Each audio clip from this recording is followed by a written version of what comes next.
Hello, नमस्कार साथियों। आप सभी का एक बार फिर से स्वागत है मेरे चैनल राधे एकेडमी पर। तो आज के इस वीडियो लेक्चर में हम बात करेंगे कि दिल्ली विश्वविद्यालय एमए हिंदी साहित्य सेमेस्टर 3 में जो भी हमारे साथी हैं, तो हमारा प्रश्न पत्र है 301 आधुनिक हिंदी काव्य। ठीक है दोस्तों, तो इसमें हमारी 4 यूनिट दी हुई हैं। तो उस 4 यूनिट में से आज हम यूनिट 3 है जो हमारी रघुवीर सहाय आत्महत्या के विरुद्ध जो उनकी कविताएं लगी हुई हैं, आज हम उनकी जो भूमिका है पुस्तक की उस पर चर्चा करेंगे और साथ ही में कविता पाठ का अध्ययन करेंगे इस वीडियो में। फिर दोस्तों जो नेक्स्ट वीडियो होगी उसमें हम रघुवीर साहित्य से संबंधित जो PYQ आए हुए हैं उनके आधार पर हम प्रश्न का जो फॉर्मेट है वो देखेंगे और प्रश्न देखेंगे, और साथ ही जो हमारी कविताएं लगी हुई हैं उनका कथ्य क्या है और उनकी व्याख्या किन पंक्तियों से आती है या किस प्रकार आएगी, साथ में हम उन पर भी बात करेंगे। ठीक है दोस्तों, तो आइए चलिए हम देखते हैं। दोस्तों सबसे पहले मैं आपको एक बात बताऊं, अगर हम जो प्रश्न पत्र है हमारा 301 आधुनिक हिंदी काव्य की बात करें, तो इसमें हमारे 4 इकाई हैं। जो यूनिट 1 है हमारी, इसमें हमारी अज्ञे की जो आंगन के पार द्वार काव्य संग्रह है उसकी एक कविता लगी हुई है साध्य बीड़ा।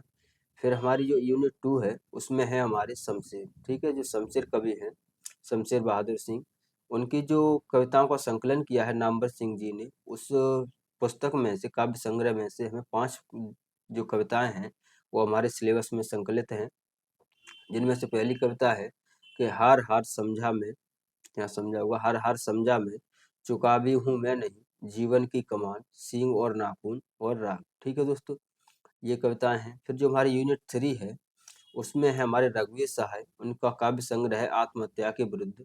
इस काव्य संग्रह से हमारी 5 कविताएं ली गई हैं, उनमें से है नेता क्षमा करें, अपने आप और बेकार, लोकतंत्री मृत्यु, नई हंसी और आत्महत्या के विरुद्ध। आज हम इन्हीं कविताओं की बात करेंगे, इन्हीं का मूल पाठ अध्ययन करेंगे।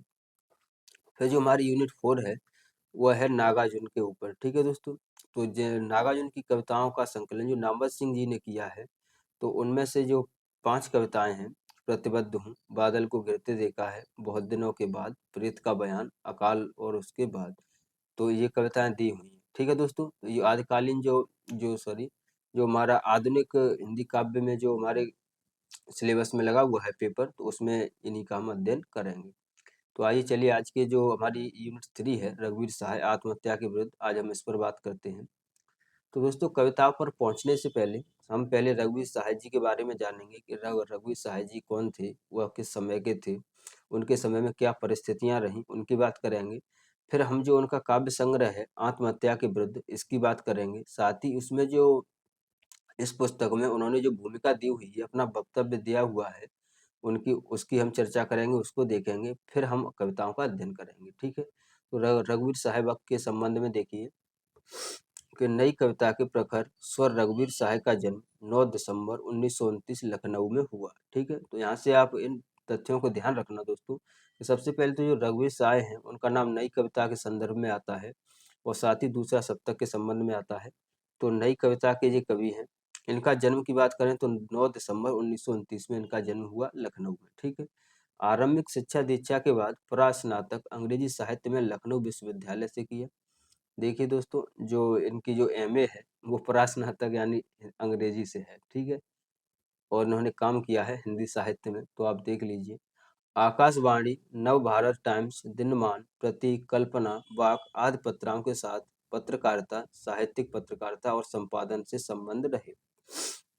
तो देख लीजिए उन्होंने किन किन पत्रिकाओं में काम किया है, तो आकाशवाणी में भी किया है, नवभारत टाइम्स, दिनमान, प्रतीक, कल्पना, वाक, इन सभी पत्रिकाओं में से उनका संबंध रहा है। ठीक है दोस्तों, और नेक्स्ट हम बात करते हैं कि उनका साहित्य क्षेत्र में क्या योगदान है।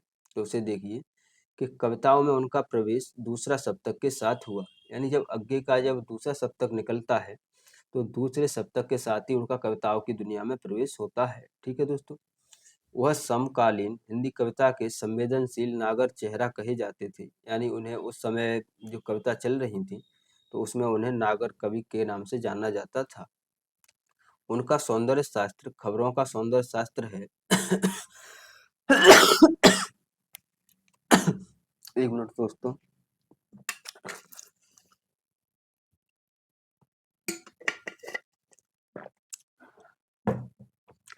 अगर आप रघुवीर साय की जो कविताएँ हैं, उनकी बात करोगे तो उनकी कविताएँ में उनको आपको क्या देखने को मिलेगा कि खबरों का सौंदर्य शास्त्र है। इस बात से आशा है कि उनकी जो कविताएँ हैं, जैसे अखबार की भाषा होती है, उसी प्रकार उनकी कविताओं की भाषा है। ठीक है दोस्तों? उनकी भाषा खबरों की भाषा है और उनकी अधिकांश कविताओं की विषय वस्तु खबरधर्मी है। खबरों की यह भाषा कविता में उतरकर भी निरावरण और टूक बनी रहती है। इसमें वक्तव्य है, विवरण है, संक्षेप सार है, उसमें प्रतीकों और बिंबों का उलझाव नहीं है। खबर में घटना और पाठक के बीच भाषा जितनी पारदर्शी होगी, खबर की संप्रेषणीयता उतनी ही बढ़ेगी। वह इसीलिए कविता की एक पारदर्शी भाषा लेकर आते हैं। वह अपनी कविताओं की जड़ों को समकालीन यथार्थ में रखते हैं। जैसा उन्होंने दूसरा सप्तक के अपने वक्तव्य में कहा था कि विचार वस्तु का कविता में खून की तरह दौड़ते रहना कविता को जीवन और शक्ति देता है और यह तभी संभव है जब हमारी कविता की जड़ें यथार्थ में हो। ठीक है दोस्तों, तो ये उनकी मोस्ट इम्पोर्टेंट पंक्ति है, तो इसे ध्यान रखिए। इसमें वो कहते हैं कि अगर आप कविता कर रहे हो तो कविता में आपकी विचार वस्तु मोस्ट इम्पोर्टेंट है। एक तरफ से आप जो अगर प्रगतिवाद का नजरिया भी देखोगे तो उसका भी नजरिया यही है, प्रगतिवाद के लेखकों का। उन्होंने भी जो कविता में जो कथ्य है यानी विचार है, उस दर्शन है अपना, उसको ही महत्वपूर्ण माना है, शिल्प को इतना महत्व नहीं दिया है। ठीक है दोस्तों, इस यथार्थ के विविध आयाम के अनुसरण में उनकी कविताएं बहुआयामी बनती जाती हैं और इनकी प्रासंगिकता कभी नहीं होती। उन्होंने सड़क, चौराहा, दफ्तर, अखबार, संसद, बस, रेल और बाजार की बेलौस भाषा में कविताएं लिखी। रोजमर्रा की तमाम खबरें उनकी कविताओं में उतरकर सनसनीखेज रपटें नहीं रख जाती, आत्म अन्वेषण का माध्यम बन जाती हैं। यानी अगर उनकी कविताएं में अगर आप देखोगे तो उसमें जो रोजमर्रा में जो घटनाएं घटती हैं, यानी आज कोई घटना घटी, वो कहीं जा रहे हैं और कोई घटना घटी तो उन्होंने तुरंत उस पर एक कविता लिखी, उस पर विचार किया और एक कविता का सृजन कर दिया। ठीक है। अब उनके प्रमुख जो काव्य संग्रह हैं उनको देखिए। उनके प्रमुख काव्य संग्रह हैं, सबसे पहले है सीढ़ियों पर धूप में 1960, फिर आत्महत्या के विरुद्ध 1967, हंसो हंसो जल्दी हंसो 1975, लोग भूल गए हैं 1982, कुछ पत्ते कुछ चिट्ठियां 1989, एक समय था 1994। ठीक है।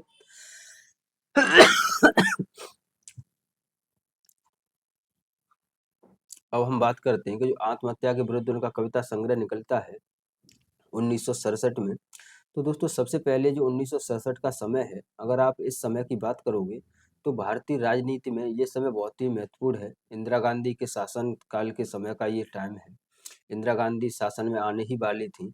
उससे पहले ही जो रघुवीर साय हैं, उनकी गूंज जो साहित्य में देखी जा सकती है, उनकी कविताओं में देखी जा सकती है कि राजनीति दशा किस तरफ मोड़ ले रही थी, सत्ता किस तरह रुख अपना रही थी, उसी का इसमें चित्रण है। ठीक है दोस्तों, तो देखिए पुस्तक की भूमिका। सॉरी यार, थोड़ी मेरी तबीयत खराब है तो इस वजह से।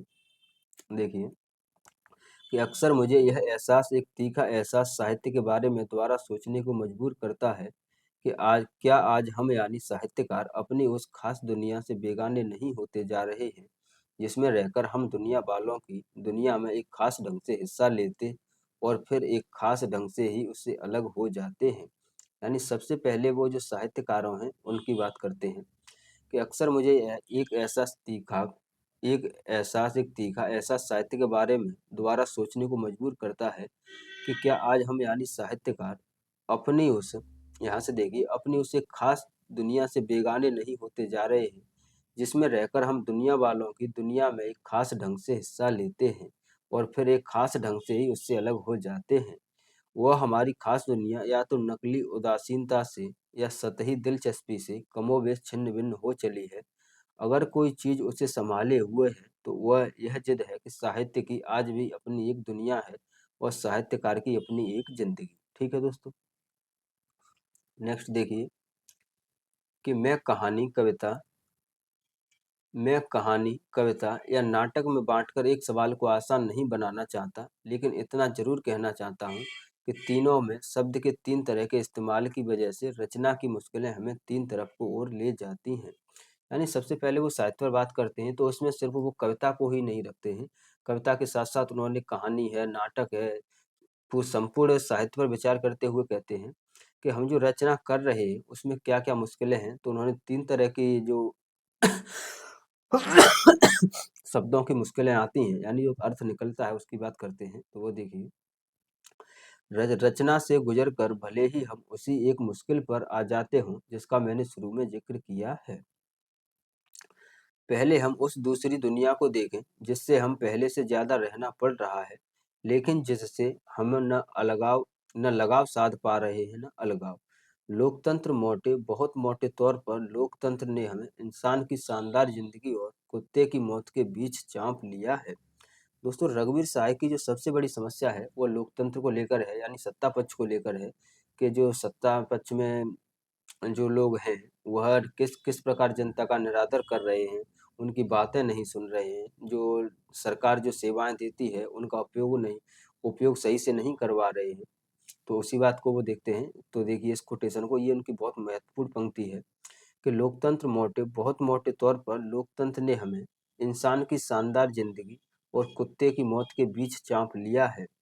इस स्थिति में सबसे आसान यह पड़ता है कि व्यक्ति स्वातंत्र्य की अभी तक बची हुई सुविधा का फायदा उठाकर मन अपने लिए बचे रहने की निजी, बिल्कुल अहस्तांतरणीय रियायत ले लूं। उससे कुछ मुश्किल यह है कि मैं यह रियायत अस्वीकार करूं और उनके आसरे जिंदा रहूं जो इंसान के लिए दूसरे हथियारों से लड़ते हैं, साहित्यकार हथियारों से। ठीक है।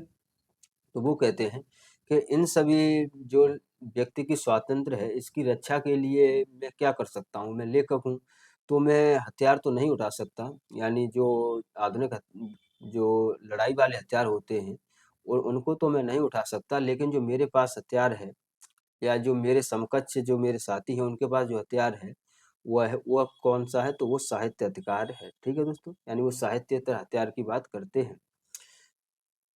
सबसे मुश्किल और एक ही रास्ता है कि मैं इन सेनाओं से लड़ूं, किसी से ढाल सहित किसी से निष्कवच होकर, मगर अपने को अंत में मरने सिर्फ अपने मोर्चे पर छोड़ दूं, अपने भाषा के, शिल्प के और उस दोहतरफा जिम्मेदारी के मोर्चे पर जिसे साहित्य कहते हैं।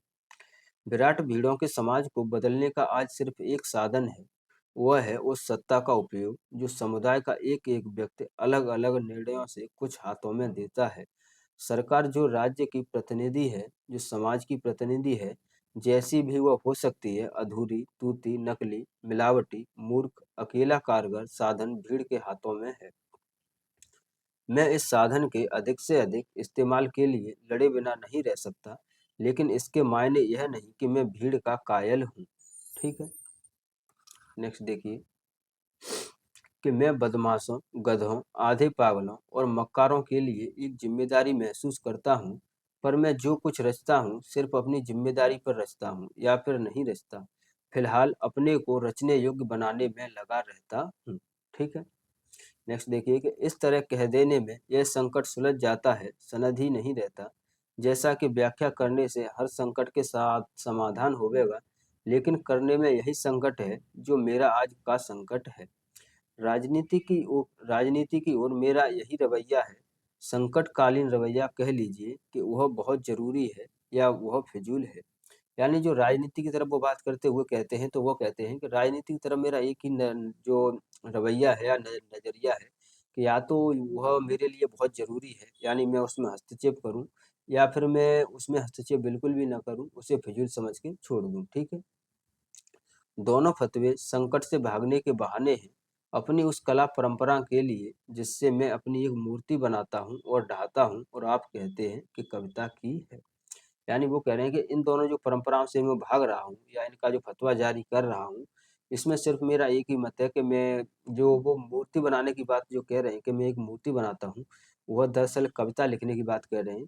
तो वही बात है कि मूर्ति बनाता हूँ और ढाता हूँ, और आप कहते हैं कि मैंने कविता की है। ठीक है। तो आइए देखिए ये बात आगे भी आएगी। नेक्स्ट देखिए भूमिका कि यह संकट की दुनिया हमारी जमात की, सिर्फ इसी मामले में मैं साहित्यकारों की जमात का जिक्र कर सकता हूँ, खास दुनिया है। अफसोस है हम उससे बेगाने होते जा रहे हैं।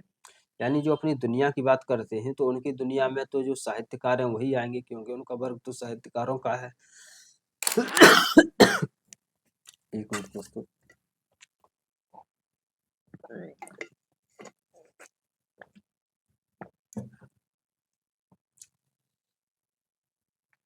तो आइए, जब तक उसमें रहते हैं आधे जिंदा रहते हैं, यह शब्द अधमरे से ज्यादा सही है। और जब मरते हैं तो दूसरी दुनिया में, वह राजनीति की हो या राजनीति के विरोध की, जाकर मरते हैं। यानी उन्होंने साहित्यकारों पर क्या बात कही है कि साहित्यकार जब जीवित रहते हैं, कि यानी जो जब उसका किसी कोई भी साहित्यकार हो, कवि हो, लेखक हो, जब उसका आविर्भाव होता है तो वो साहित्य के पक्ष में बात करता है। और फिर वो कहते हैं कि जब उसकी मृत्यु होती है तो वह उस राजनीतिक दुनिया का जो भागी बन जाता है, यानी उसकी जो सदस्यता लेकर ही वह मरता है, यानी उसी में भाग ले लेता है। भाइयों, अगर हम अपनी दुनिया से जूझते जूझते जिंदा नहीं रह सकते तो कम से कम इतना करें कि हम जब मरना पड़े तो उसी में मरने की कोशिश करें। ठीक है। रघुवीर सहाय। अब हम बात करते हैं उनकी कविता। सबसे पहली जो कविता है उनकी, जो हमारे पाठ में संकलित है, हमारे सिलेबस में, वह है नेता क्षमा करें। ठीक है। तो देखिए सबसे पहली कविता के लोगों, मेरे देश के लोगों और उनके नेताओं, मैं सिर्फ एक कवि हूँ। यानी वो जनता और नेताओं को संबोधित करते हुए कह रहे हैं कि लोगों, मेरे देश के लोगों और उनके नेताओं, मैं सिर्फ एक कवि हूँ। मैं तुम्हें रोटी नहीं दे सकता, न उसके साथ खाने के लिए गम, न मैं मिटा सकता हूँ ईश्वर के विषय में तुम्हारा संभ्रम। लोगों में श्रेष्ठ लोगों, मुझे माफ करो, मैं तुम्हारे साथ आ नहीं सकता। यानी जो जनता है उससे वो कह रहे हैं कि मैं तुम्हें रोटी खाने को नहीं दे सकता, क्योंकि मैं तो कवि हूँ, मैं कोई सत्ता पक्ष में तो हूँ नहीं कि मैं आपको कुछ योजनाएं ला कर दे दूँ या योजनाएं कुछ बना दूँ जिससे आपको रोजगार दे दूँ, तो जिससे आपको रोटी मिल जाए। तो उसी की बात करते हैं। और ना ही जो तुम्हारे ईश्वर के प्रति जो तुम्हारे जो धारणा बनी हुई है, मैं उसको बदल सकता हूँ। तो इसके लिए मुझे क्षमा करें। और मैं तो आपका लेखक हूँ, आप ही के बीच रहता हूँ, आप ही जैसा हूँ। ठीक है। यानी कि आप ही सोचें कि जो कवि नहीं है, कि लोग सब एक तरफ और मैं एक तरफ, और मैं कहूँ कि तुम सब मेरे हो, पूछिए कौन हूँ मैं। मैंने कोशिश की थी कि कुछ कहूँ उनसे, लेकिन जब कहा तुमको प्यार करता हूँ, मेरे शब्द एक लहरियात दोगाना बन उकड़ू बैठे लोगों पर भिनभिनाने लगे। फिर कुछ लोग उठे, बोले कि आइए तोड़ें पुरानी फिलहाल मूर्तियां, झोले में बंद कर एक नई मूर्ति मुझे पकड़ा गए। ठीक है दोस्तों। तो देखिए यहाँ से कि यानी कि आप ही सोचें कि जो कवि नहीं है, कि लोग सब एक तरफ और मैं एक तरफ, यानी जो वो बात कह रहे हैं कि जो कवि नहीं है, यानी जो कवि की बात करते हुए वो कहते हैं कि सब लोग एक तरफ हैं, यानी जनता एक तरफ है और नेता पक्ष एक तरफ है और मैं अकेला एक तरफ हूँ। और मैं साथ ही आपको जनता को भी वो समर्थन करते हुए कहते हैं कि मैं जब कहता हूँ कि मैं फिर कौन हूँ, और मैं कहूँ कि तुम सब मेरे हो, पूछिए कौन हूँ मैं। यानी जब मैं कहता हूँ कि जो जनता है, मैं जनता की तरफ से हूँ, और नेता लोग जब मुझसे ये सवाल पूछते हैं कि मैं कौन हूँ, तो फिर मैं क्या जवाब दूँ। मैंने कोशिश की थी कुछ कहूँ उनसे, यानी वो कह रहे हैं कि मैंने कोशिश की थी कि नेताओं से कुछ कहूँ, लेकिन जब कहा कि तुमको प्यार करता हूँ, मेरे शब्द एक लहर या दोगाना बन उकड़ू बैठे लोगों पर भिनभिनाने लगे। फिर कुछ लोग उठे, बोले कि आइए तोड़ें पुरानी फिलहाल मूर्तियां। जो यहाँ पर जो शब्द प्रयोग किया है उन्होंने कि आइए तोड़ें पुरानी फिलहाल मूर्तियां, यहाँ पर ये जो परंपराएं हैं उनकी तोड़ने की बात कर रहे हैं, तो इस बात को ध्यान रखिए। झोले में बंद कर एक नई मूर्ति मुझे पकड़ा गई। यानी जो कुछ लोग हैं उन्हीं में से, यानी जो नेता पक्ष के जो साथ साथ रहते हैं, समझ लीजिए नेता के बिल्कुल करीबी लोग होते हैं। तो उसके लिए दरअसल दोस्तों हमारे यहाँ तो एक शब्द चलता है कि अगर आप खाना बनाते हो तो उसमें चमचा यूज होता है, तो ऐसा ही कुछ शब्द है, छोड़िए। झोले में बंद कर एक नई मूर्तियां मुझे दे गए।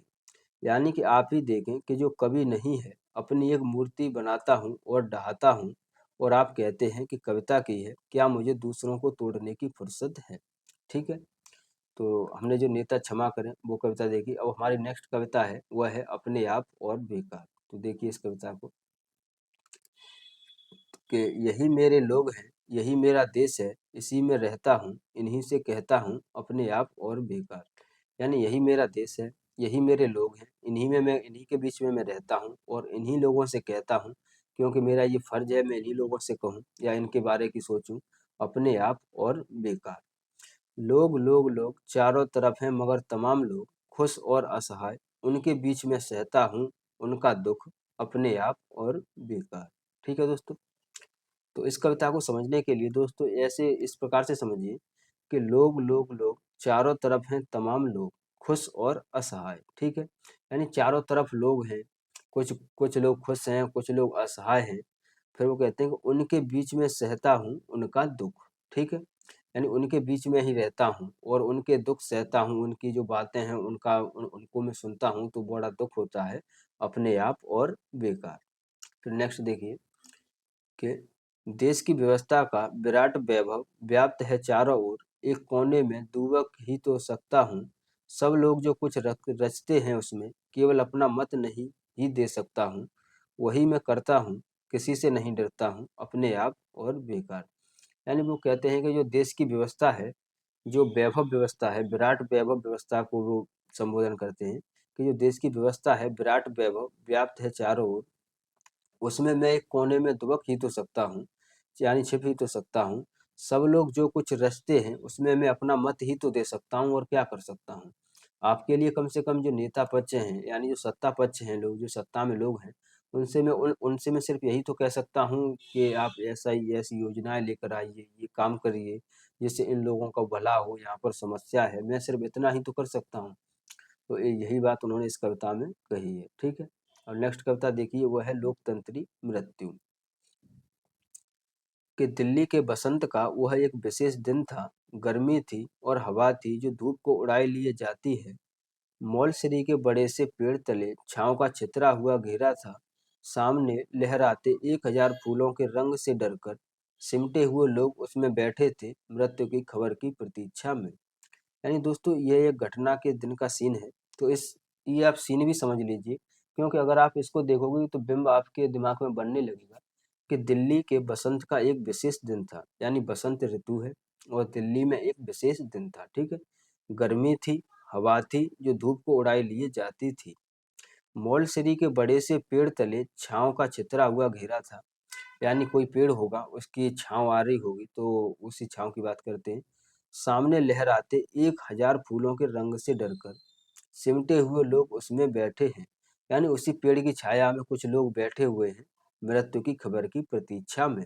यानी कोई घटना घटी होगी तो उसी की मृत्यु की खबर की प्रतीक्षा में। ठीक है, फिर नेक्स्ट है कि एक झीना सा पर्दा था दोनों के बीच, यानी एक झीना सा पर्दा था दोनों के बीच। कौन दोनों लोग? के लोगों के और मौसम के, यानी एक पर्दा था लोगों के बीच और एक साथ ही मौसम के बीच। ठीक है, मैंने उसे हटा दिया, कालातीत समय चारों ओर से घिर आया। न जीवन था उसमें न मृत्यु थी, सिर्फ बेहिसाब असंगतियों की एक धड़कती सत्ता। यानी एक से जो पर्दा था वह लोगों के बीच था और एक जो मौसम के बीच था। तो मौसम के बीच तो जो पर्दा है उसे मैं नहीं हटा सकता, लेकिन जो लोगों के बीच पर्दा है उसे हटाने की मैंने कोशिश की। तो कालातीत समय चारों ओर से घिर आया, न जीवन था उसमें न मृत्यु थी, सिर्फ बेहिसाब असंगतियों की एक धड़कती सत्ता। काश मास फूल की खुली आंखें अंदर से बाहर को देखने लगी और धूप ने उठा रंगों को मनमानी जगह रोक दिया। नेक्स्ट है कि इस नई सृष्टि में उठती गिरती है कोई चीज दूर, घर के भीतर थुल-थुल राजनीतिक देह में। यानी जो एक नई दृष्टि है, तो इसकी बात वो करते हुए कहते हैं कि जो एक चीज गिरती है घर के भीतर एक थुल-थुल राजनीतिक देह में, जो भी गतिशील है अपनी ओर से जीने के लिए लड़ता है। अपराधी से आते हैं राज्यपाल, मुख्यमंत्री, विधायक, बक्से हुए से जाते हैं। यानी जब कोई जनसभा होती है तो उसमें आप देखिए कि अगर कोई नेता या मंत्री आता है तो ऐसे आता है जैसे जनता का अपराधी हो। जब वो वोट मांगने आता है तब वो इसी प्रकार से उनके सामने समर्पण करता है, और लेकिन जब जनता सवाल करती है तो फिर वो चुपचाप बक्से हुए से चला जाता है। यहाँ पर बक्से हुए से जाते हैं से मतलब है कि वो फिर चुपचाप खामोश होके, कुछ लोग होते हैं जो जवाब दे देते हैं कुछ नेता, पर कुछ नहीं दे पाते, अपनी बात को घुमा नहीं पाते, तो फिर वो चले जाते हैं। ठीक है, तो उसी को कहते हैं। और एक बहुत बड़े पिंजरे में जोर से चीख मारता है एक मोटा सुग्गा, जैसे उसी में राज्य की जान है। यानी फिर एक लोग बोलता है उन्हीं में से कि मोटा सुग्गा बोला है जैसे उसने कि जैसे उसी में उसकी जान हो।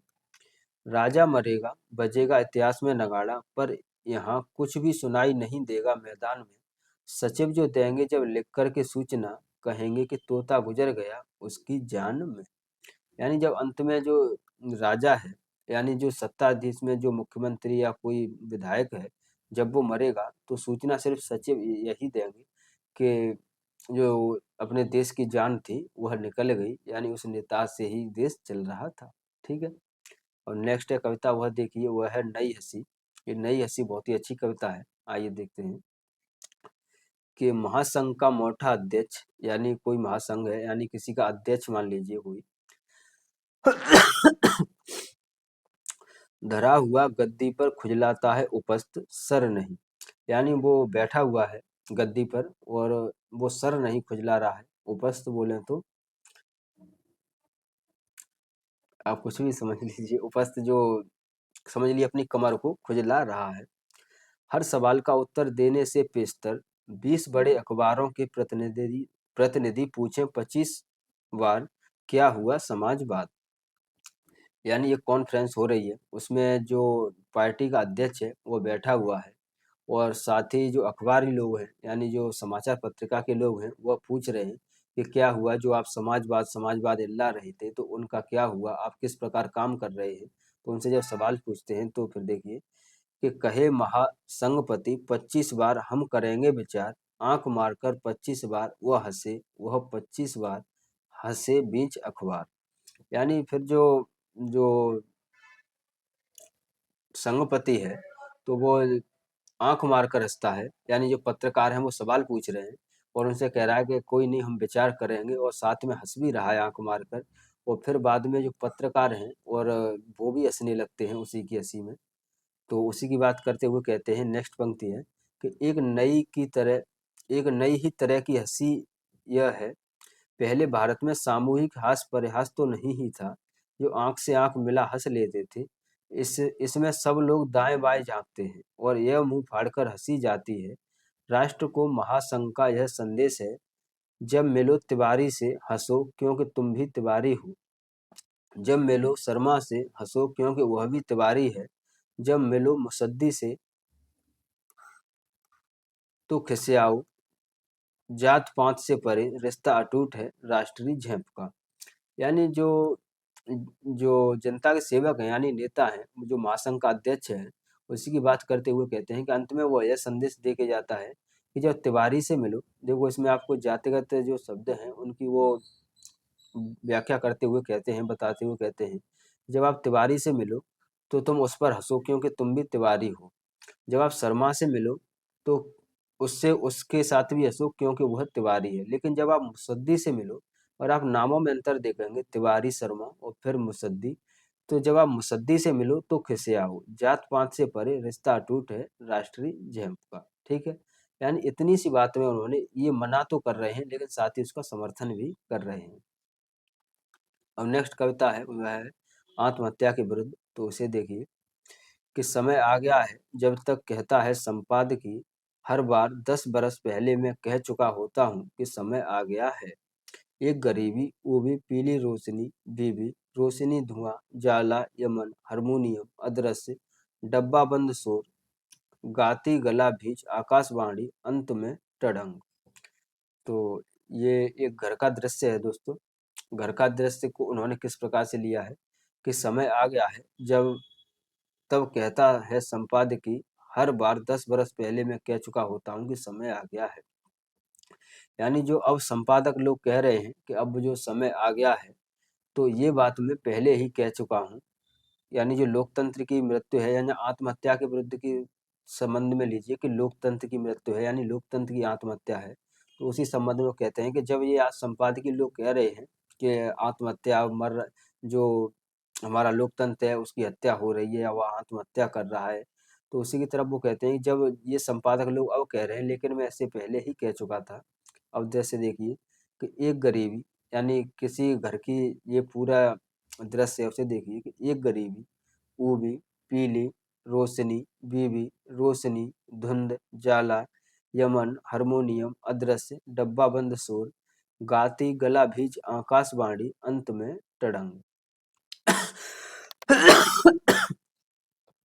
ठीक है दोस्तों, आगे देखिए कि आदमी की महापरिषद की अनंत बैठक अदबदार निश्चित कर देती है, जब कुछ और नहीं पाती तो ऊब का स्तर एक सीली उंगली का निशान डाल दस्तखत कर तले हुए नाश्ते की तेलौस मेज पर नगर निगम ने त्योहार जो मनाया तो जनसभा की मंथर मटकता मंत्री मुसद्दी लाल महंत मंच पर चढ़ा छाती पर जनता की बसंती रंग जानते थे न पंसारी न मुसद्दी लाल दोनों ने राय दी कंधे से कंधा बिठा ले चलो पालकी। तो इसको देखिए कि ये किसी फिर से कोई सभा हो रही है उसका दृश्य है कि अकादमी की महापरिषद की अनंत बैठक अदबदार निश्चित कर देती है, जब कुछ और नहीं पाती तो ऊब का स्तर एक सीली उंगली का निशान डाल दस्तखत कर तले हुए नाश्ते की तेलिस मेज पर।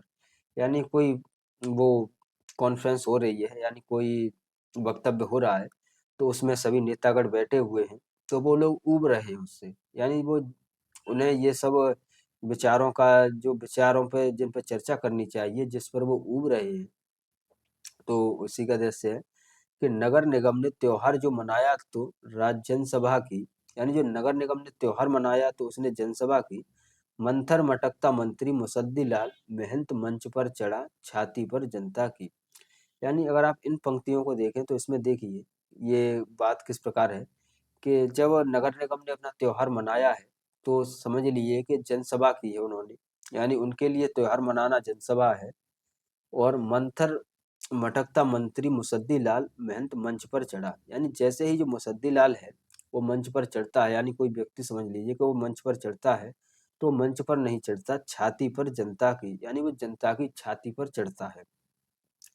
बसंती रंग जानते थे न पंसारी न मुसद्दी लाल दोनों ने राय दी कंधे से कंधा बढ़ा ले चलो पालकी।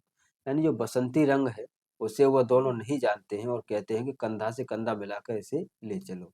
नेक्स्ट देखिए कि कल से ज्यादा लोग पांस मंडराते हैं, जरूरत से ज्यादा आसपास, जरूरत से ज्यादा निरोग, शक से के व्यर्थ हैं जो मैं कह रहा हूँ, क्योंकि जो कह रहा हूँ उसमें अर्थ है।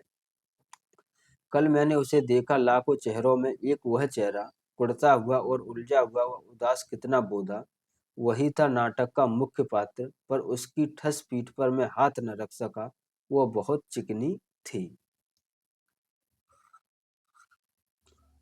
लौट आओ फिर उसी खाते पीते स्वर्ग में, पिटे हुए नेता पिटे अनुचर बुलाते हैं, मार फड़फड़ाते हैं पंख, साल दो साल गले बंधी घंटियां पढ़ी लिखी गर्दनें बजाती हैं, फिर उड़ जाता है विचार, हम रह जाते हैं अधेड़, कुछ होगा अगर मैं न बोलूंगा। यानी इन सब जब वो बातें कह देते हैं तो इन पंक्तियों को देखिए, ये पंक्तियां मोस्ट इंपोर्टेंट हैं दोस्तों, कि कुछ होगा अगर मैं बोलूंगा, न टूटे तिस्म सत्ता का मेरे अंदर एक कायर टूटेगा, टूट मेरे मन अटूट, टूट एक बार सही तरह अच्छी तरह टूट, मत झूठ मूठ उब मत रूठ, मत डूब सिर्फ टूट, जैसे कि परसों के बाद वह आया बैठ गया आदतन एक बहस छेड़कर, गया एकाएक बाहर जोरों से एक नकली दरवाजा भीड़कर, दर्द दर्द मैंने कहा क्या अब नहीं होगा, हर दिन मनुष्य से एक दर्जा नीचे रहने का दर्द, गर्जा मुस्तंडा विचारक समय आ गया है कि रामलाल कुचला हुआ पांव जो घसीट कर चलता है अर्थहीन हो जाए।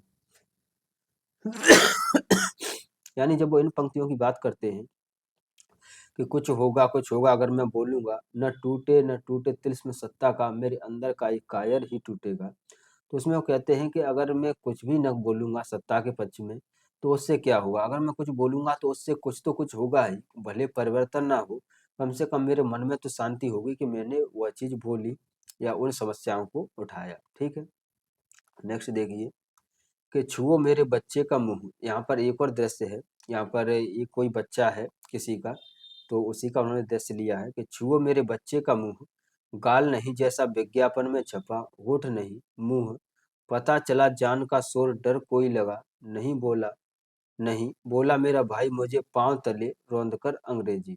यानी जैसे कोई बच्चा है किसी का, यानी किसी गरीब का बच्चा है, तो जब वो जाते हैं और वो सवाल करता है अपने बच्चे को लेकर कि मेरे बच्चे का आप गाल मुंह होठ छूकर देखिए, ये वैसे क्यों नहीं है जैसे विज्ञापन में दिखाया जाता है। कि विज्ञापन में अगर आप देखोगे तो अगर कोई बच्चे का ऐड हो तो उसमें बच्चे को एक गोल-मटोल से बच्चे को लेते हैं, उसी द्वारा उसका ऐड कराते हैं। तो जो गरीब लोग हैं, वह देखते हैं, तो वैसा ही कोई आदमी है, तो वह कह रहा है कि इस बच्चे में और मेरे बच्चे में इतना अंतर क्यों है? तो यह जब बात मैं बोलता हूँ, तो मेरा ही भाई अंग्रेजी में मुझसे इस बात को बोलने के लिए मना करता है। कितना आसान है पागल हो जाना, और भी जब उस पर इनाम मिलता है। नकली दरवाजे पीटते हैं जवान हाथों को, काम सर को आराम मिलता है दूर। राजधानी से कोई कस्बा दोपहर बाद छटपटाता रहता है। एक फटा कोट, एक हिलती चौकी, एक लालटेन, दोनों बाप मिस्त्री और 20 बरस का नरेन, दोनों पहले से जानते हैं पेच की मरी हुई चूड़ियां। नेहरू युग के औजारों को मुसद्दी लाल की सबसे बड़ी देन, अस्पताल में मरीज छोड़कर आ नहीं सकता तामीरदार। दूसरे दिन कौन बताएगा कि वह कहाँ गया? निष्कासित होते हुए मैंने उसे देखा था।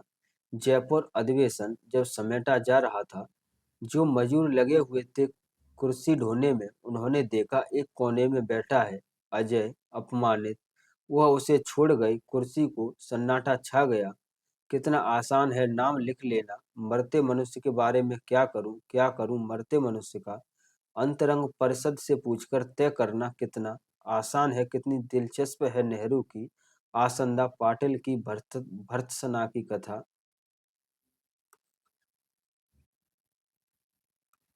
कितनी घुटन के अंदर अंदर घुटन से कितनी सहज मुक्ति। कितना आसान है रख लेना अपने पास अपना बोझ, क्योंकि प्रतिद्वंदी अयोग्य है। अत्याचारी हत्या किए जाएं जब तक कि स्वर्ण शिखर से आकर आत्महत्या के स्वर्ग खंड किए जाएं। गोल शब्दकोश में अमोल बोल तुतलाते भीमकाय भाषाविद हाँफते डकारते हाँकते, अंग्रेजी की अवध्य गाय, घंटा घनघनाते पुजारी जय जयकार। सरकार से करारा जारी 1000 शब्द रोज कैद। रोज रोज एक और दर्द, एक क्रोध, एक बोध, और नापैद कल पैदा करना होगा भूखी पीढ़ी को। आज जो अनाज पेट भरता है, लो हम चले या रखे हैं उर्वरक संबंधी कुछ विचार। मुन्ने से बोले विनोबा से जैनेन्द्र, दिल्ली में बहुत बड़ी लपसी बकाई गई, युद्ध से बदहवास। जनता के लिए लड़ो या न लड़ो, भारत पाकिस्तान अलग करो, फिर मरो कुड़ेल कर, भूल जाओ राजनीति। अध्यापक याद करो किसके आदमी हो तुम, याद करो विद्यार्थी तुम आदमी से एक दर्जा नीचे किसका आदमी बनना है। दर्द दर्द खैराती अस्पताल में डॉक्टर ने कहा वह मेरा काम नहीं, वह मुसद्दी का है। वही भेजता है मुझे लिखकर इसे अच्छा करो। जो तुम बीमार हो तुमने उसे खुश नहीं किया होगा, अब तुम बीमार हो तो खुश करो, खुश कुछ करो। उसने कहा लोहिया से, लोहिया ने कहा कुछ करो। कुछ हुआ, वह चला गया अस्पताल में। भीड़ भीचड़ भीड़ धाए धाए, 100 1000 लाख दर्द, 8 10 क्रोध, 3 4 बंद बाजार भय भगदड़ गर्द। लाल छाह धूप छाह नहीं घोड़े बंदूक, धुआं खून खत्म चीख कर हम जानते नहीं हम क्या बनाते हैं। जब तक दफनाते हैं एक हताश लड़के की लाश, बार बार एक बेबसी थोड़ी सी मिटती है, फिर करने लगती है भाएं भाएं। समय जो गया है उसके सन्नाटे में राष्ट्रपति प्रकट देते हुए सीख समाचार पत्र में छपी। दूध मुही बच्ची खाती हुई भीख, खिसियाते कुलपति मुसद्दी लाल, घिंघियाते उप कुलपति। एक शब्द कहीं नहीं। वह लड़का कौन था? क्या उसके बहनें थीं? क्या उसने रखे थे टीन के बक्से में अपने अजूबे? वह कौन कौन से पकवान खाता था? एक शब्द कहीं नहीं। एक वह शब्द जो वह खोज रहा था जब वह मारा गया। सन्नाटा छा गया। चिट्ठी लिखते लिखते छुटकी ने पूछा, क्या 2 बार लिख सकते हैं कि याद आती है? एक बार मामी की, एक बार मामा की। नहीं, दोनों बार मामी की। लिख सकती हो जरूर बेटी, मैंने कहा। समय आ गया है। 10 बरस बाद फिर पदारूढ़ होते ही नेतराम, पदयुक्त होते ही न्यायाधीश कहता है समय आ गया है। मौका अच्छा देखकर मुख्यमंत्री पिटा हुआ दलपति अखबारों से सुंदर नौजवानों से कहता है गाता बजाता हुआ हारा हुआ देश समय जो गया है मेरे तलवे से छलकर पाताल में वह जानता हूँ मैं। तो दोस्तों ये कविताएं थोड़ी तुकबंदी में नहीं है और ना ही ये काव्य पंक्तियों के हिसाब से हैं जैसे गीता में नहीं है इन कविताओं में, लेकिन ये कविताओं में विचारशील कविता है तो ये इनका पाठन इसी प्रकार से होता है। तो दोस्तों इस वीडियो लेक्चर में हमने रघुवीर सहाय की जो कविताएं लगी हुई हैं हमारे संकलित पाठ में उनकी चर्चा की। अब हम नेक्स्ट वीडियो में चर्चा करेंगे जो रघुवीर सहाय से संबंधित पीवाईक्यू क्या प्रश्न आया हुआ है उसकी चर्चा करेंगे और साथ में उनकी इन कविताओं का जो कथ्य है और इन पर जो व्याख्या आएगी तो उनकी व्याख्या भी देखेंगे किस प्रकार से, और साथ ही आपको सभी की व्याख्या मिल जाएगी। और साथ ही दोस्तों एक बात मैं आपसे कहना चाहूँगा कि अगर आपको इन सब का पीडीएफ चाहिए तो इसके लिए मैंने क्राइटेरिया रखा हुआ है कि अगर जैसे ही मेरे चैनल पर 500 सब्सक्राइबर होते हैं, क्योंकि कोई लोग चैनल सब्सक्राइब ही नहीं करना चाह रहे हैं, जैसे ही मेरे चैनल पर 500 सब्सक्राइब होंगे वैसे ही आपके सिलेबस से संबंधित सभी पीडीएफ मेरे लैपटॉप में सेव हैं। वैसे ही मैं अपने टेलीग्राम चैनल राधे अकेडमी पर ये पीडीएफ डाल दूंगा। तो दोस्तों आपसे एक निवेदन है, विनम्र निवेदन है, कृपया ज़्यादा से ज़्यादा मेरे चैनल को सब्सक्राइब कीजिए। तो मिलते हैं नेक्स्ट वीडियो में। धन्यवाद दोस्तों।